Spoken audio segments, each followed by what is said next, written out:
Hey there, I'm Amy Connell. Welcome to Graced Health, a podcast for women who want simple and grace-filled ways to take care of themselves and enjoy a little chocolate in the process. I'm a certified personal trainer and nutrition coach who wants you to know your eating, movement, and body don't have to be perfect. You just need to be able to do what you are called to do. If you have been listening to the show for a while, you may remember Reverend Donna Owusu-Ansah back in season 3, which debuted in March of 2020. Reverend Donna is a hospice chaplain and associate pastor in New Jersey, and we talked about her health and well-being as it relates to being a pastor, a mother, a wife, and a woman. If you haven't listened to that conversation, I really recommend you go back and do so. She's just fantastic. She brought so much wisdom and grace to that topic. You know, I'm all about grace. However, I felt like I missed an opportunity to dig into something she said, which was, she said, I had postpartum depression, and I was also living in a community that was not welcoming of my presence, so I didn't have friends. After we saw Breonna Taylor tragically shot to death in March, we learned in May of Ahmaud Arbery's killing while just on a run, and George Floyd breathlessly die under the knee of a police officer in late May. I knew I needed to walk in that door, walk in that invitation that she had given me. Reverend Donna graciously accepted my invitation to come back to the show and talk about her experience of not feeling welcomed. And then we expanded on that by talking about implicit bias, what we can do about biases in the wellness industry, and how to check ourselves. I also had the pleasure of talking about her brand new devotional book called Loves Regardless. And I'm telling you, if you haven't purchased it and read it, you are going to want to, especially after she reads one of her devotions. It left me in tears. And if you know me well, you know I don't get super teary pretty easily. I do want to ask a favor and actually pre-ask for some grace in this episode. I've been trying to listen and learn from the Black community for a while, but truthfully, I'm still just a little awkward in it. I don't say the right things, and you will probably pick up on a nervous laugh, but please know my heart is in the right place. I'm so grateful Reverend Donna walked with me through this conversation, and I know you're going to value this conversation just as much as I do. Let's bring her on. Donna, welcome to the show. Thank you for having me. It's good to be back with you. It is. It is. I think we spoke first in January, and it seems like there's been a little bit that's been going on to now. A little bit. Just a little bit. Just a little bit. So I actually just want to start off by asking how you are doing today in the real truest sense of how are you today? Today I'm a little tired. But my soul is excited. My body is tired, but my soul is excited. And I think that has been much of what I've been feeling in the midst of this pandemic and unrest is my sleep patterns have been a little bit off, and I'm getting those back. So, truthfully, on the outside, I'm tired. On the inside, I'm leaping. Weeping in a good way or weeping in a hard way? No, leaping. Oh, leaping. Okay. I know exactly what you mean. I kind of switched up my business this summer, and I did a lot of fitness classes for teen girls, and I loved it. And I love that you say leaping. I mean, that is a perfect word to describe my experience this summer. And they just were so soul filling. But man, my 45-year-old body has a really hard time being outside 11 hours a week in Houston heat and humidity. So, tired body, energized soul for sure. I was wondering if I could open with a little bit of a story for you. I used to love the Oprah show, as so many of us did. And I remember one time I don't really remember what the episode was, but she was interviewing, I think it was like moms in other countries and just what it's like to be a mother. And, not only other countries, but other cultures. Like I remember she interviewed someone from Alaska and around the world. And she was speaking with someone, I think maybe she was from the Netherlands. I don't really remember. And talking about food. And the mom said, oh, we eat this, we don't eat that, we don't eat peanut butter because it's not good for you or it's fattening or something like that. And I could see, it was just a little split second, but I could see in her mind going, okay, I don't really understand what you're meaning, but I'm going to stay on track because we're not here to talk about peanut butter. We're here to talk about your experience as a mom. And for some reason, that really stuck with me, of just her ability to recognize another path, but then try and stay focused on the one that she was on. And I don't know, like I said, that always stuck with me. So when you were on the show, and I think we recorded back in January, we were talking a lot about how movement and your exercise impacts your ministry, your sermons, just our overall. We talked about self-care, and listeners, if you haven't listened to it, please go back and listen to it because Donna offers a lot of really great information. But you said something in there that was that point of a diversion for me. And it was, I went back and I re-listened to it because I didn't want to mess up your words, but you said, I had postpartum depression and I was also living in a community that was not welcoming of my presence. So I didn't have friends here. And I remember at that point thinking, do I go there or do I not? And I chose not to. And I really regret that. And in fact, I feel like that was an invitation from you. You kind of cracked that door. And I am really sorry that I did not accept that invitation to have that conversation. So that's one reason that I wanted to have you back, is because I feel like that was a failure on my part. And I do apologize for that. And I would like to continue that conversation because I think it's important. And especially since January, unfortunately, the Breonna Taylors, the Ahmaud Arbery's, the George Floyds are not our first experiences with racial injustice. We've been seeing that for way, way, way too many years. But I'm glad that we have had a little bit of an awakening, particularly within the white community. And I just want to be a part of that and be a part of having some of those conversations, especially as they relate to our health. So I've done a lot of talking. But the other thing that I want to say is, I'm still learning. I don't always have the right words to say. I come with humility, and I want you to know that my heart is in the right place. But if my words don't sound right to you, please correct me. I can be awkward. I can be weird with this stuff, but I'm trying. And so I want to give you permission to say, oh, no, Amy, that's not right. Right.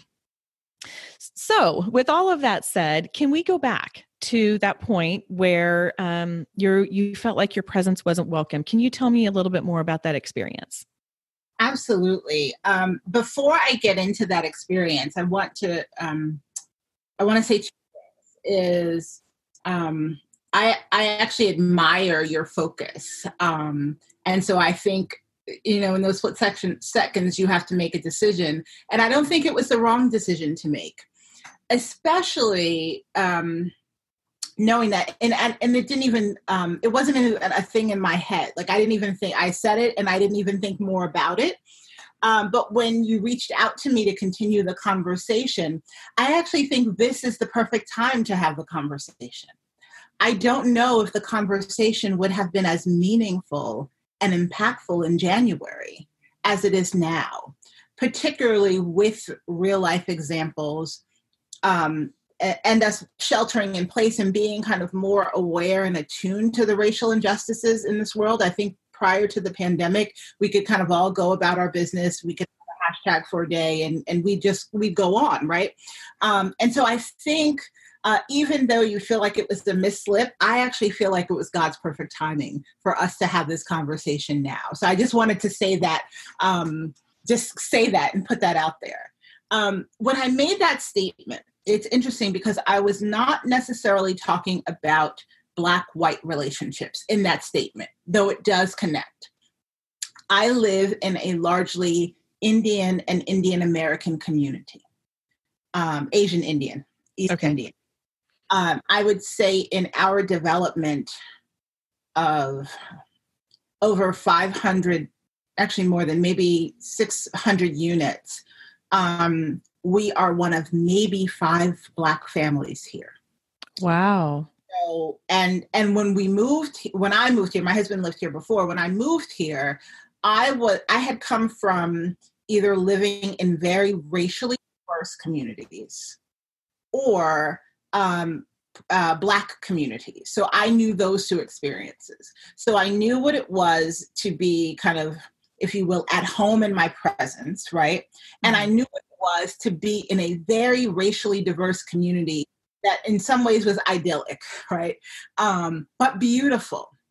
I grew up, I went to a predominantly white private school for high school. So I knew what it was like to be othered, but it had been decades since I had experienced that feeling. And so that particular statement was really about me as a Black woman in a community that it was largely Indian and Indian American, and being an outsider, and even being a brown woman who is among brown people who feels completely othered and like an outsider. So that statement had to do with this particular community in which I live. But it rings true even now. So I can fast forward, I would run, I'll run on the treadmill, but I love running outside. I love the pavement. I love the freedom of the pavement. And I would run almost anywhere and by myself, right? There was one time I was running in a trail, came across some unknown animal. I stopped running in that trail by myself. Like I'd bring my husband for that.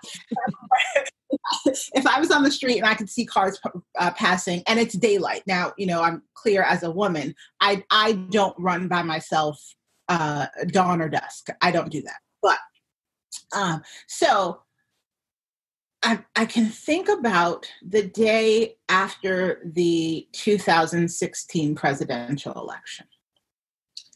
Leading up to that, I live so even though my development is largely Indian American, our larger community is predominantly white and then somewhat diverse, depending on where you are.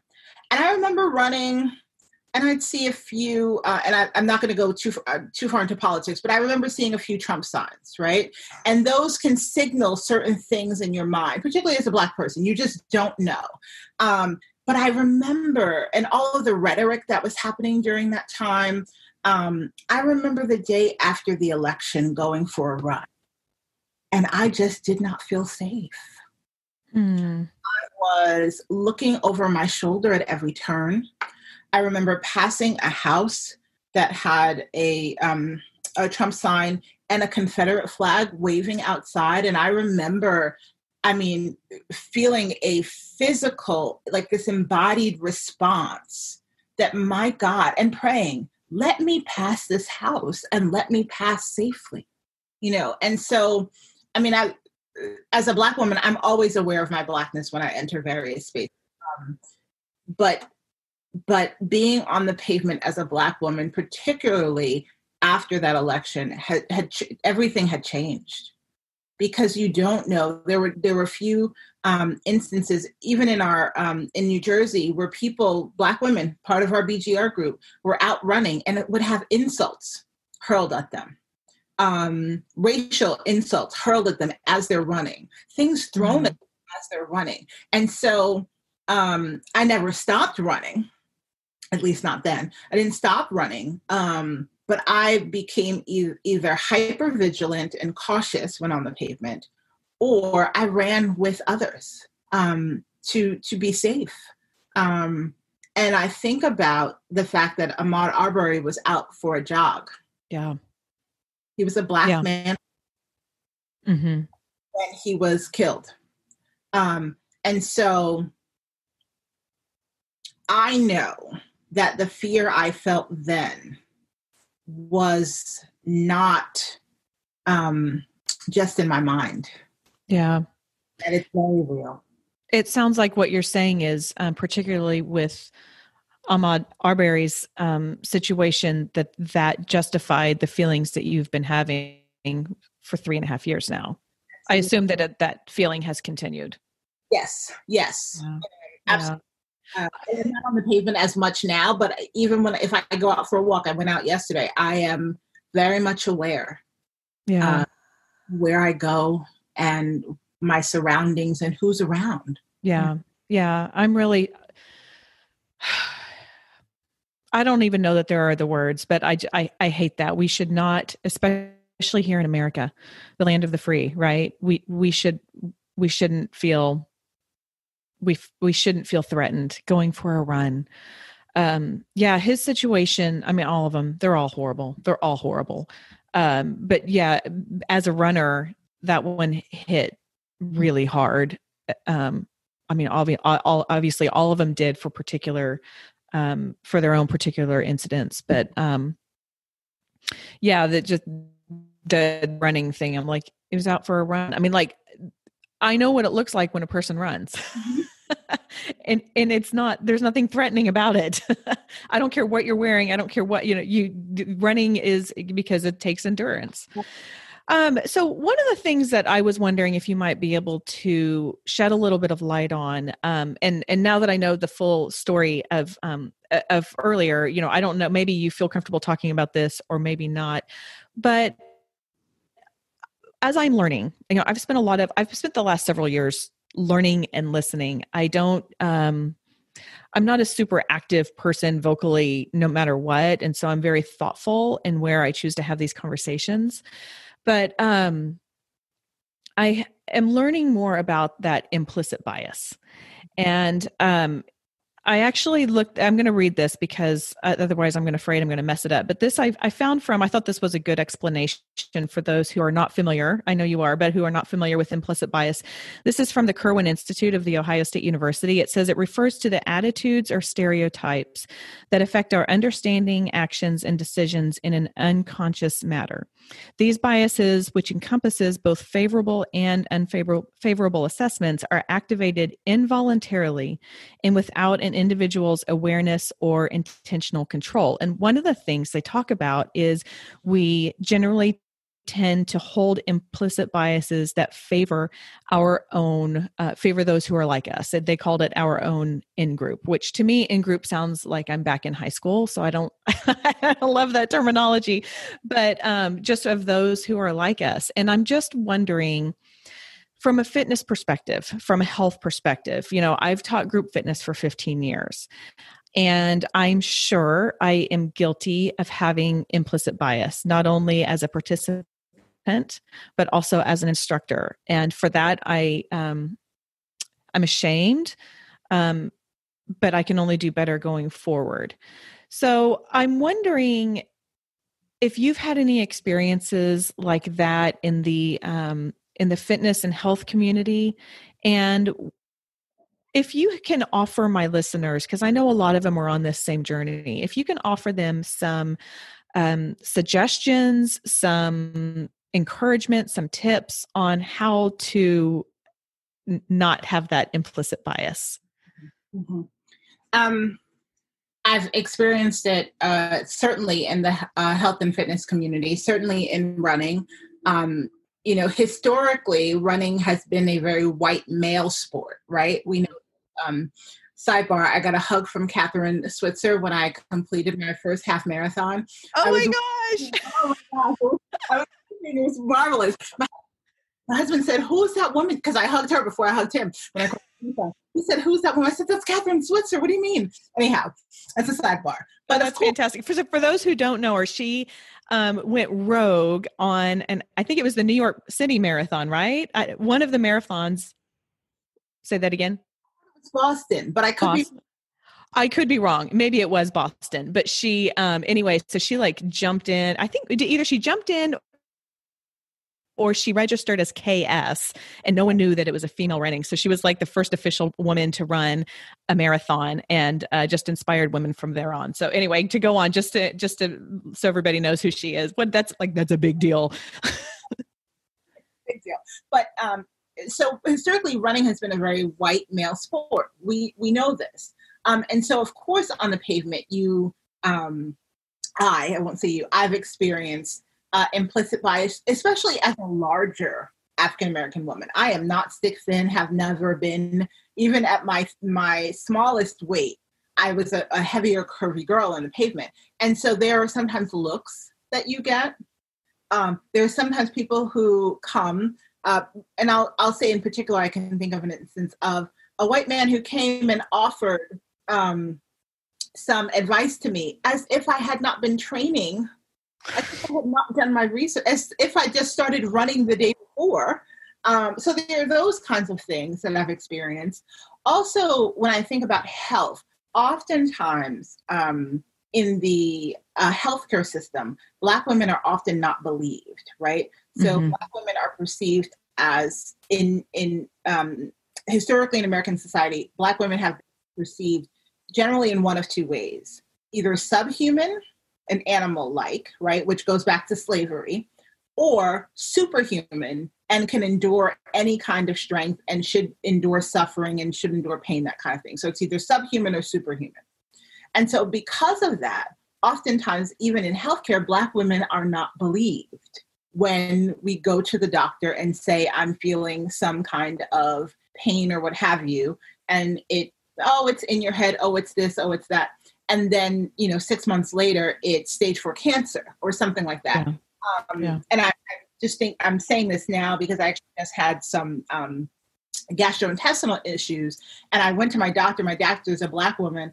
And she called and gave me the results yesterday. And I remember saying out loud to her, because of bias that I've experienced in the past, I said, thank you so much. It wasn't in my head. Because we're often made to feel that it's in our head, right? So yes, I've experienced explicit bias, certainly, but implicit bias in the health and fitness industry. What can your listeners do? What we all can do, because all of us have implicit bias, right? It's not just about race. It could be ageism. It could have to do with gender, different when people are differently abled, so on and so forth. And so I think we all have to check our own biases. Yeah. I think we everyone, listeners, myself, does not matter. You always have to check yourself. Ask the question, why am I doing what I'm doing? Why am I thinking what I'm thinking? Why am I feeling what I'm feeling, right? Because it's only when we interrogate ourselves and we ask those questions and we get to the root of the behavior that we can check our biases, right? Yeah. It's good. Not saying, I'm just, it's certainly not a kind of kumbaya moment.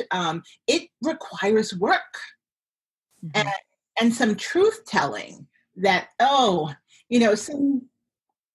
if you think about implicit biases, it's cultural, right? And some things are passed down from generation to generation. And so sometimes in checking our own biases, we then are indicting our parents or our grandparents or our fourth grade teacher or whomever, so it takes work. And, but I always think about, Jesus's words that you shall know the truth and the truth will set you free. That's absolutely true. It may make you angry at first. It may hurt a little bit, but eventually it will set all of us free. Yeah.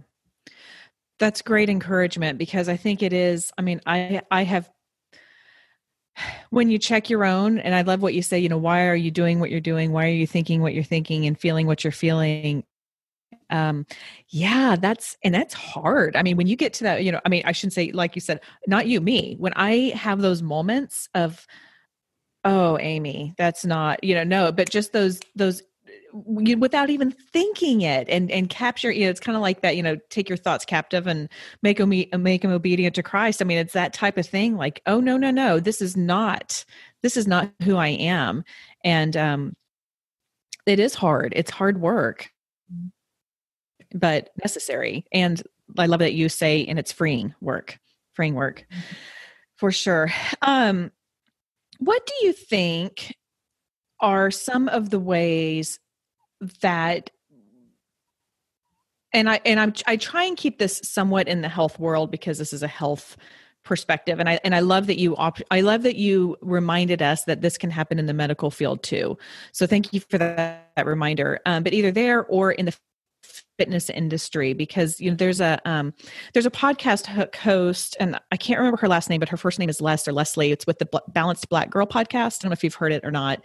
But she is she's Black, and she has just really offered some things. And she's also a co-host on another podcast I listened to, but she had a whole episode. It was hashtag wellness is so white. And it was kind of a play off of the Oscars. Oscars is so white.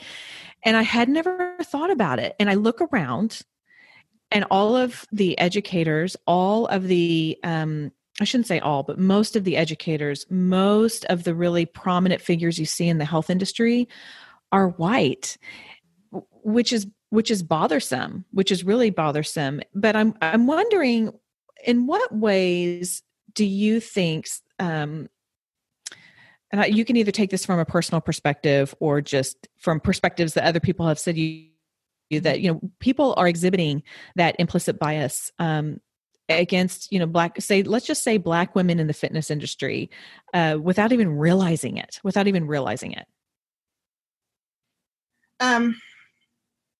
So this is going to be kind of a hard part of the conversation. I think in the fitness world, health and fitness world and beyond, we have centered whiteness as the goal, right?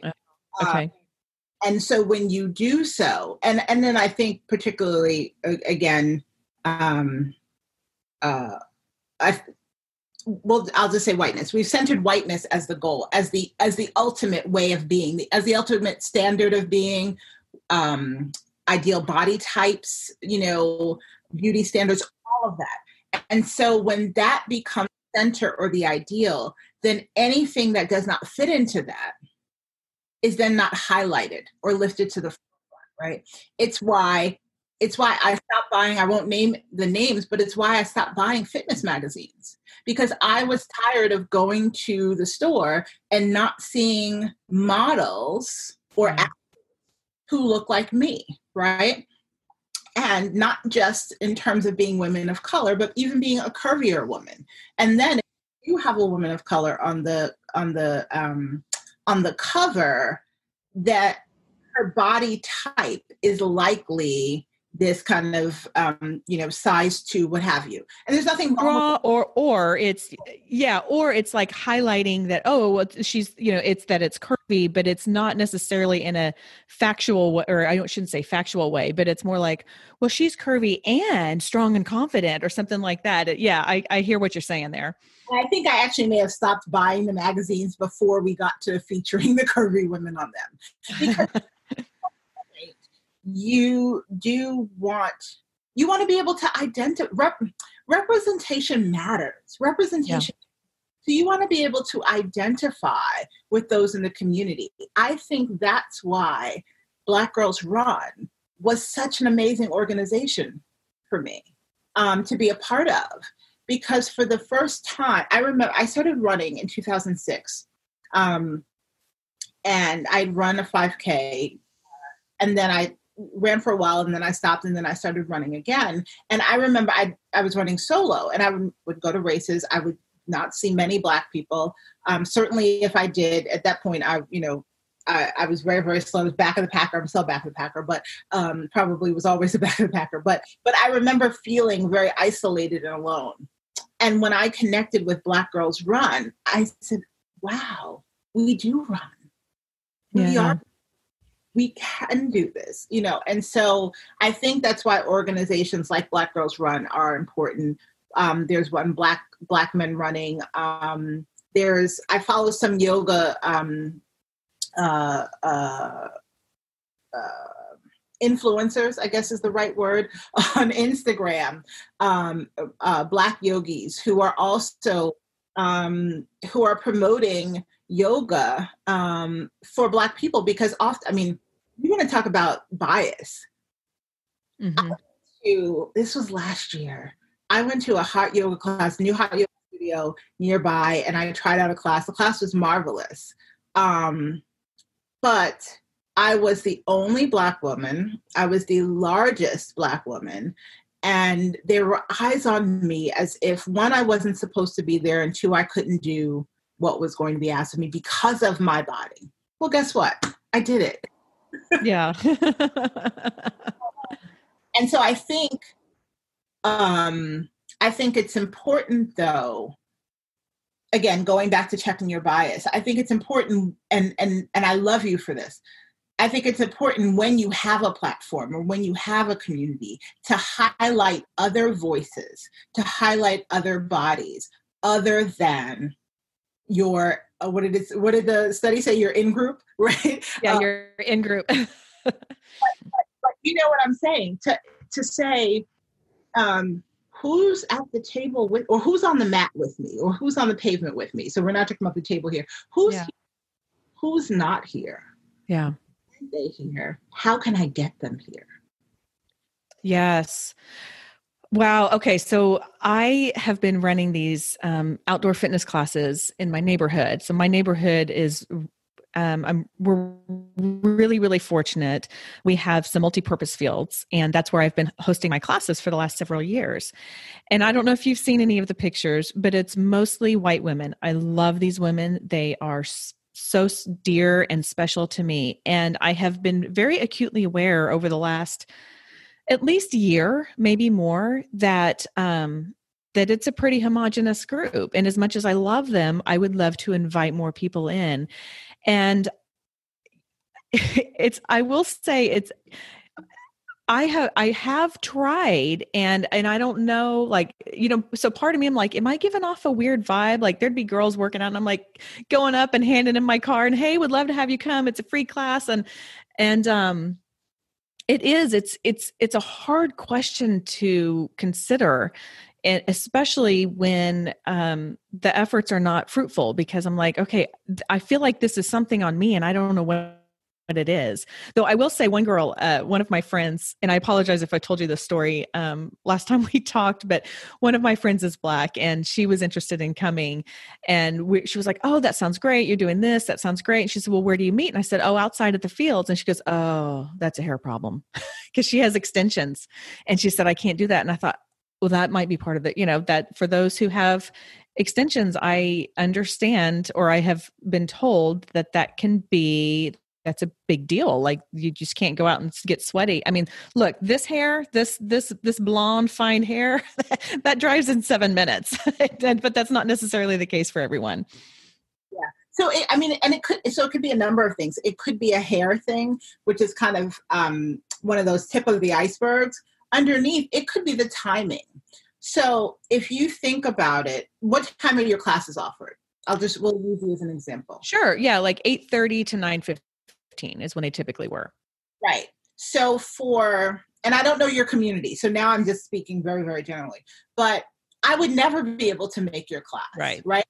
As a working mom, dropping off 2 children a day, I could never make your class. The classes that I love, when I look at group fitness, the classes that I love are always at 11 o'clock in the afternoon.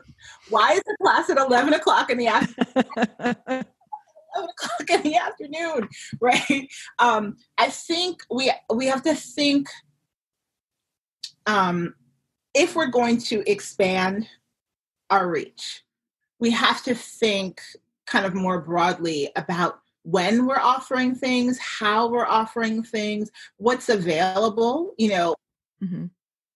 even in terms of, and this has to do with race, but I think it also has to do with gender, even in terms of like childcare, right? Yes. Yeah. Kinds of things. So again, I just think it's who's here, who's not here. Also, so what could be preventing someone from getting here? And the other thing is, to think about, if your class is mostly homogenous, think about your community, because if that's your community, then that's your community, right? And so But if your community looks very different, then it becomes, why aren't others coming, and what might I be able to do? And then the other thing is, I think partnerships are fantastic. Are there any African American women trainers in your community or neighboring communities that you could hook up with and teach a class together? Because sometimes it just takes, I might be afraid, right? Because you talk about bias. I might say, oh, I could never go to Amy's class. I couldn't keep up with her. Like, I might be thinking these things. I might be thinking I wouldn't be welcome. Even if you invited me, I wouldn't be welcome in your class. I don't know, that kind of thing. And I think sometimes it just takes being there one time to say, oh, wow, I do feel welcome here. My body is accepted here. My presence, my being is accepted here, right? And so perhaps there are some of the women in your group who would never go to someone else's class, and they get a taste of them and they say, oh, her class is so amazing, and vice versa. So I think partnerships in the work, I think of racial justice, and I use the word justice before I use any other word, racial justice and racial reconciliation. I think partnerships, allyship, the work that you're doing is vital. Just like we need men in the fight against patriarchy and, shattering the stained glass ceiling, Black people and people of color need white allies to do the work of racial reconciliation. We can't do it alone. So I think partnerships are That's a great idea. Yeah, that's a fantastic idea. I will definitely have to keep that in mind. I'm actually, as I'm sitting here talking to you and telling you about this, I'm pressing pause on those classes for a little bit, but I'm going to have to noodle on that one, because that's a fantastic idea. Thank you for that. I can't believe we've been talking for so long already. And I was wondering if we could take a couple minutes and talk about your newest baby. Your baby loves regardless. Yes. Wow, Donna. Okay. So I am, and I hate even putting this out into the world, but I guess I just am doing that. But I've been working on a book, and you and I were talking a little bit before we got on about this and just all of the stuff that goes along with it. So number one, it makes me really nervous to admit that to everybody here, but I have been working on a book, and I know what a big deal it is. And I consider you an online friend.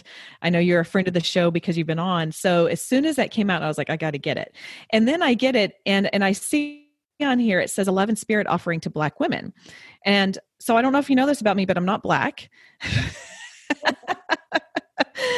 However, this is, I got to get some of my notes that I've just been writing. First of all, more of it is underlined than not underlined. It is beautiful. It is powerful. It creates worthiness in the reader, in the Black woman. It's heartbreaking at times as a white woman to read it. It is really hard. It's hard to read that another sister in Christ, and really anyone, has experienced some of the things that you talk about. And so one of the things that I don't know that you really intentionally did for me in writing this book was you helped educate me on your experiences as a Black woman and the hard experiences without you having to go through the trauma of explaining it to me. Because what I am learning is it is really hard, and it can be really exhausting as a Black person to educate a white person. So for anyone listening, if you are on this journey of learning, let me tell you, run to home or get on your phone and get on Amazon and get this Loves Regardless, because this is amazing. So congratulations, Donna, on that. So much. My cheeks are going to be hurting for hours. I'm smiling so much. It is. It means so much to hear your response to the book. I do know that you're not a Black woman.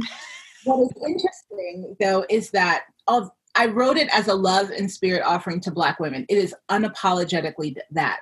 But one of the things about, one of the tenets of womanist theology, which I mentioned in the book, I can say more about, is that womanists are not separatists, right? Not exclusive, except for means of survival, right? And so even though it was written as a love and spirit offering to Black women, anyone who gets their hands on it and can be blessed by it and can grow from it, who can experience God through it, who can learn from it, it to me is marvelous, right? It's marvelous. So, yes. Yeah. Well, it's 40, you have on here 40 devotions inspired by womanist creative thought and theology. And I love so many of those words. Can you tell me a little bit about the genesis of this? Like, where did this come from? I think you talk a little bit at the beginning about how it's been burning in you for a while. So tell me a little bit about how this came to fruition. Absolutely. So when I think about the book, you can either think that it's taken me 11 years to write, or it took 3 months to write. And I'll kind of fill in that blank. In 2009, when I was a seminarian at Drew Theological Seminary, I was taking a course called Ministry and Imagination. They were the more creative January term courses. And on a retreat house, I mean, we did in that course, it was an embodied offering. So we would paint, we would, dance, write, we were using our bodies to communicate the truths of God in marvelous ways. But during a break, I was talking with professor and mentor Nancy Lynn Westfield, and we were talking about love. And at the same time, I was looking for a devotional book. It had some devotional books that I had used in the past, where I found myself theologically. Those books were not necessarily speaking to me anymore. So I was looking for a devotional book, and I couldn't find one that I really wanted to read. And it became clear to me in that time that when I looked at devotional materials, either in bookstores or online, even through the apps, the Bible apps that we use, much of the devotional material for women is written particularly for a white woman. It does not say it, right? That's when we talk about implicit bias, like you automatically assume that your reader has these experiences. And so I was looking for a devotional book. And so the idea came to me, the title came to me. I said, this is going to be grounded in womanist thought. I had all of that. I got married, graduated seminary, got married. That first year I took a position as the assistant to the pastor at a church. And that was a part-time position. And I said to my husband, newly married, I'm only going to do the part-time work at the church because I'm going to write this book. So 2010 was the year to write the book. I didn't write the book. It didn't get written. Life finished. Because there's no such thing as part-time ministry. There's full-time ministry with part-time pay, right? Didn't get written. Fast forward a few years, still had, the original notes for it. I went to the Publishing in Color Conference, which was the inaugural Publishing in Color Conference. It was held at New Brunswick Theological Seminary in New Brunswick, New Jersey. Publishing in Color is a subsidiary of Writing for Your Life. Writing for Your Life is for spiritual writers. Is for spiritual writers. You would love it, actually. Writing for Your Life. Brian Elaine, who runs the organization, puts together the conferences. He's wonderful, wonderful resource. So he was hosting these writing conferences for spiritual writers and noticed, again, where are the Black people? Where are the Asian people? Where are the Hispanic people? Why aren't they coming to these conferences? I know they're writing. What's happening in publishing for them? So the inaugural Publishing in Color Conference I went to, and that stirred within me the desire to write the book again. So after the conference, I came home. I took out all of my womanist books. I took out my Toni Morrison, my Octavia Butler, my Renita Weems. I took out, had books laid out. And I started to outline the book. And I outlined it. I came up with each of the themes for the 40 devotions. And then life got in the way again, right? Yeah. I pick it back up again. And then I was in the middle of a preaching and mentoring boot camp for women. And the assignments for that were, they were a lot, to say the least. And so I just couldn't work on the book simultaneously. So I put it down. So we start 2020, and I really wasn't thinking about working on the book. And then the pandemic hits. And I remember, and I tell this story often, I remember the beginning of the pandemic. I don't know if you saw these. There were these memes going around on social media. I know exactly what you're going to say. This with a new skill, a hobby, a book, then you've wasted your time. And I said to myself, that is ridiculous. We're in the middle of a global pandemic. We're all trying to do the best that we can to survive. We have no idea the lasting impact that this trauma will have on us. If I just wake up and I feed my kids the 12 meals a day that they're now asking for, and everyone gets to bed, I've actually done success. Yes. Yes. That is a successful day. Exactly. So this was my thought. This is my feeling. But in late March, I was on Facebook, and I'm part of a group for women preachers. And the moderator of the group asked the question, if you could write a book about your life, what would you title it? So, you know me, I'm typing. And I write what the title of the book would be. And she immediately responds, well, why haven't you written it? And I was like, okay. And the very next day, I'm in a different group that I belong to for women in ministry, a different group. And someone asked the question, does anyone know of a good womanist devotional book? Wow. Oh. Okay, God, I hear you. And so then I picked the book back up again. I called one of my girlfriends. I told her, what had happened. She's a girlfriend, prayer partner, marriage coach, she's the one. So I called to tell her what happened. She said, okay, Donna, so you're writing the book. God said you're writing the book now. She said, so every Friday we're going to check in about the book. And so that was the end of March. And she said, during that conversation, what's your deadline? I said, I don't know, I'll just write it. She said, no, you need a deadline. I said, May 31st, right? At that point, I only had 3 entries written. I had all of the scripture chosen. I had the original book had quotations from theologians and authors and poets and such. Those are taken out because it would have taken too long to get the permissions for 40 of those. But I said, okay, May 31st. And I got up and I wrote and I labored with God and I wrote some more. And some weeks I couldn't write. And I lamented.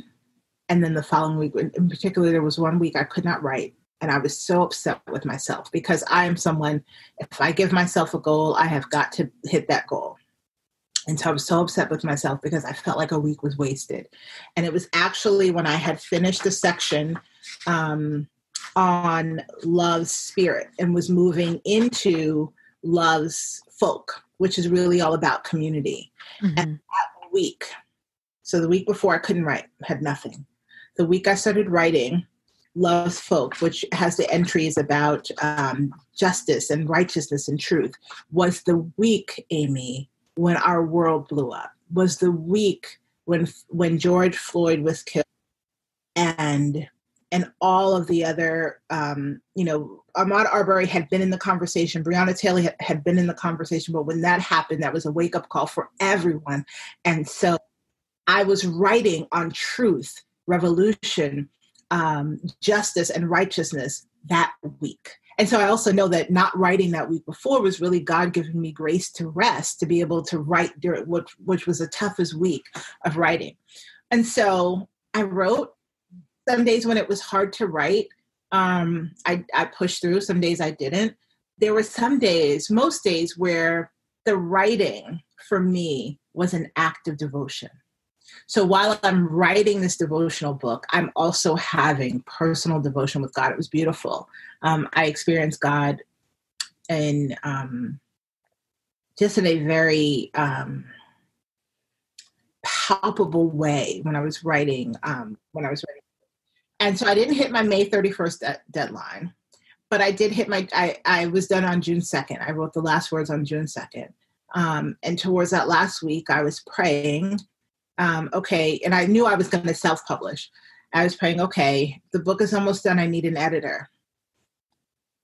June 1st, I think it was, a friend of mine reached out to me.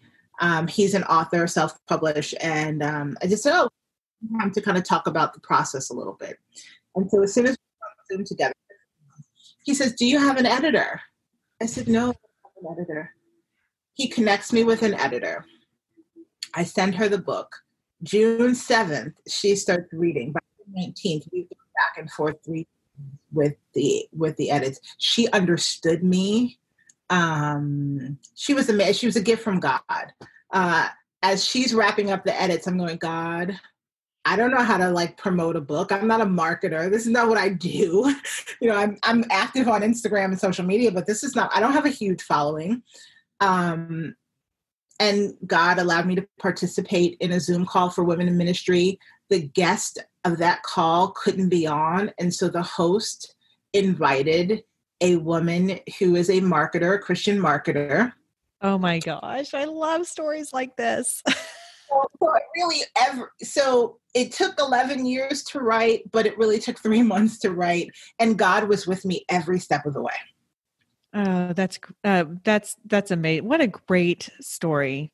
That is fantastic. And, you're talking about, kind of an act of devotion through you. The word that came to mind when you're explaining that is very raw. It just sounded like a very, raw time with you and God to work through those things. And I know I've been working through some things with Jesus lately on runs or walks / runs. And it's a time like no other. You just can't replace that.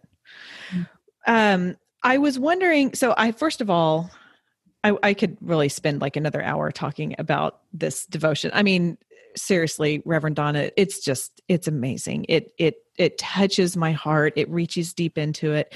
Your conversation about your sisters, your friends' sisters.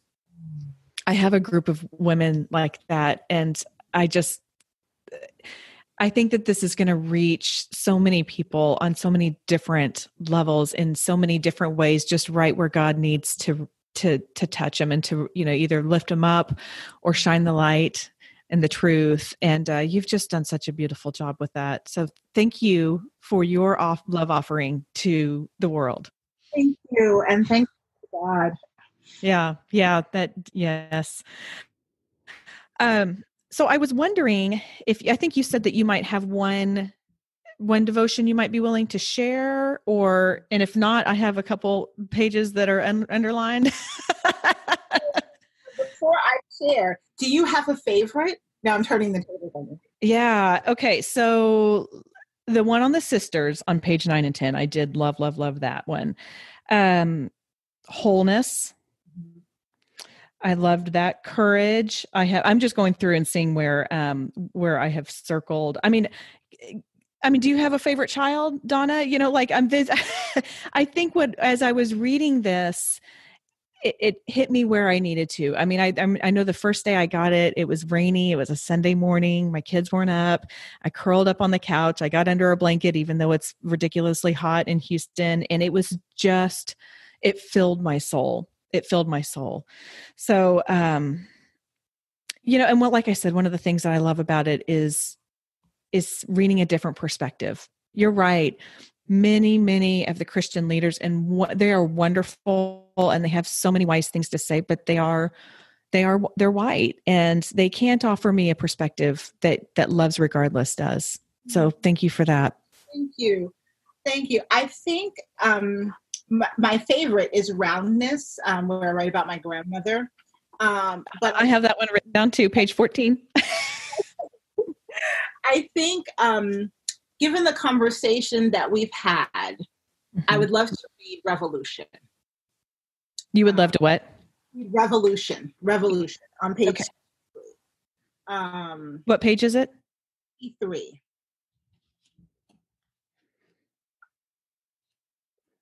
33. 63. 63. Sorry. You were cutting out on me for a second. Okay.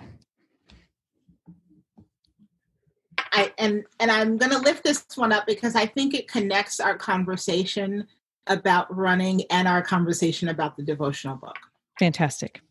So the title of this entry is Revolution. And so your listeners know, each devotional is divided into 4 sections. The first is agape love, which are what I call love are from our love letter from God, or from Scripture. The love offering, which are my words. Is it love, which are questions for us to think about. And then love language, which is really a 1-sentence prayer that you can pray and carry with you throughout the day. And I mentioned this before, the book was also guided by womanist thought and theology. So I want to add to this, if I can, the piece of poetry that also inspired this particular reading. So in Acts 2, verses 1 through 2, it reads, "When the day of Pentecost had come, they were all together in one place. And suddenly from heaven there came a sound like the rush of a violent wind, and it filled the entire house where they were sitting." And in her poem, Reflections After the June 12th March for Disarmament, Sonia Sanchez wrote, "I am here, and my breath, our breath, must thunder across this land, arousing new breaths, new life, new people who will live in peace and honor." And so here's my love offering. This is the most difficult love offering I have written. For months, we have been sheltering in place as people struggle to breathe because of the COVID-19 global pandemic. Black people have been inordinately affected by this respiratory virus that can cause severe shortness of breath. In addition to many who have expired, the medical terminology for breathing their last, Black people have been collectively holding our breath as state-sanctioned murder of Black people continue. Black women and men are being robbed of their breath. We can't breathe. Systemic racism is strangling the life out of us. It feels like we are breathing through a straw. It is Saturday night. I just came in from a walk with Joseph and our girls. I needed to connect with my breath. Tomorrow, we commemorate Pentecost, another point of connection to breath, God's breath. Pentecost is the day that God's Spirit descended and breathed life into the church. Pentecost is the day that those left breathless from Jesus' absence began to breathe again. On Pentecost, the breath of God moved, and the breath of the disciples raised, uttering words of salvation and hope. Their breath, as Sonia Sanchez writes in her poem, Reflections After the June 12th March for Disarmament, aroused new breaths, new life, new people. Pentecost was revolutionary. The revolution we need is found in our collective breath. Breathing is an act of godly resistance. Breathing is an act of holy revolution. Dear sister, Pentecost power is not limited to a liturgical calendar or a particular denomination. Pentecost power is ours now and forever. Our breath will triumph over evil. Our breath will save our people. Our breath will bring new life into being. So breathe, sister, breathe. The breath of God is within you. Your breath, joined with the breath of other Black women, will create a mighty rushing revolution, bringing about peace and justice on earth as it is in heaven. Do you recognize the revolutionary strength of your breath? How can God use your breath to shake the world right side up? And we would pray, use my breath to turn the tables and flip the script in your work of turning the world right side up. Amen. Amen. I just almost don't have any words. Thank you for reading that. I love hearing it in your own voice. Wow. I wish I had something more profound to say, except that you, no pun intended, that does take my breath away in the best and most beautiful way. So thank you for that. Thank you. You got me all teary-eyed over here. I've read this one out loud, and yeah. I feel like you threaded all of 2020 into that devotion, between the respiratory, between George Floyd not being able to breathe, and the collective breaths that I hope continue to breathe, to stand in allyship and in partnership with, regardless of race, to lift everybody up. My worship professor in seminary often would invite us, encourage us, prod us, poke us to be in conspiracy with one another. And when you think about the word conspiracy, it often has a negative connotation, but really it's to breathe together, right? Okay. Being together, spirit or breath. And so really what we've done together this right now is breathing together. And that is what we all need. Yes. Yeah. And thank you for breathing with me and answering my questions and helping me learn. And I also want to thank you for just teaching me in a way that you don't know how. I mean, I remember, gosh, I feel like this was several years ago. You made a comment about the some of the Disney characters and kind of called out Disney. Where's the representation? And so you are a real leader to me, and you are a mentor to me, whether you know it or want to be, in helping me on my journey. So I thank you for being you. I thank you for the love offering. Thank you for this conversation. I think there's probably many more we could have about it, but I'm so grateful to you, Reverend Donna. Thank you. Thank you so much for having me, for your courage to have these conversations and to not have them behind closed doors, but to have them your courage and audacity and boldness and all the other stuff that I talk about in the book. I thank God for you and your ministry. And I just pray that God would continue to bless the work of your hands and your heart and your head and all of the work that you do, because you are really shining a light in dim places. So thank you for having me and for sharing. Well, thank you. And that's all God. I'm only here because He wouldn't let me not be here. So I'm just trying to be obedient. All right, Donna, thank you so much. And we will keep in touch on the socials. I wish you just immeasurable success with Loves Regardless. Listeners, go get it. You will not regret it. It is amazing. So thank you. Thank you. I wish I had more eloquent words to say other than I'm so grateful for Reverend Donna's willingness to share her experiences, her wisdom, her truth, but I really just can't think of a better word other than grateful. So that I am grateful. These conversations are hard. I'm not great at them, but I know that they need to happen. I do try and keep them within the health umbrella because this is, after all, a health-based focus.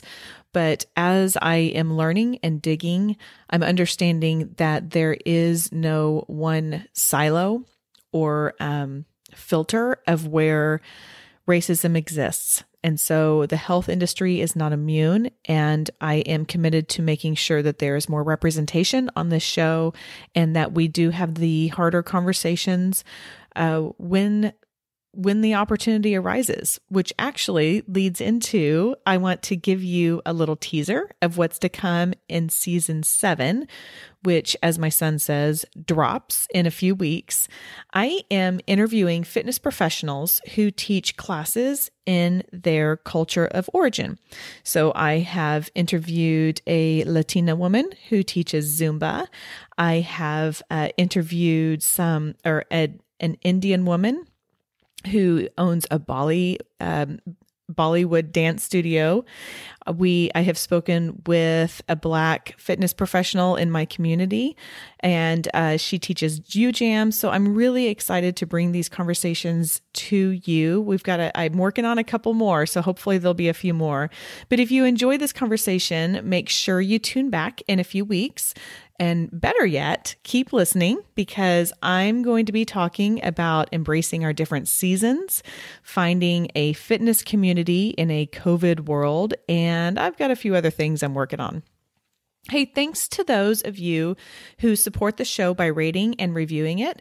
The other way that, believe it or not, is immensely helpful in this book writing process is for you to sign up for my monthly journal. You'll get one email a month from me that's kind of like a personal journal of things I've been up to, products and foods and workouts I'm loving. And then any new free downloads I have, I just send them straight to you.